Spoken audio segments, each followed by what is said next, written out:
That was kind of a little anger management here. Jason Pratty, not really happy about that was sucky move by the way. Okay, so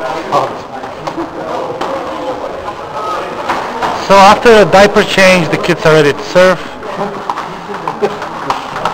and they're killing him. This doesn't look good. I mean, after 2-0 lead, this is major choking. Go to box, go to box.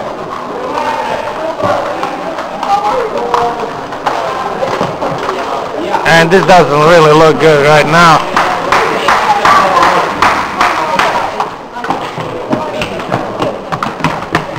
Okay, Jason Pratty under huge pressure to provide something, and he couldn't. It doesn't look good. 5-10. Put it down.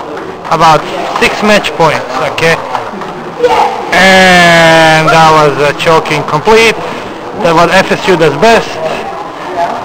After 2-0 lead, an unbelievable comeback by 2 3-year-old kids to beat Jason Pratty. Some sportsmanship, and that was beautiful.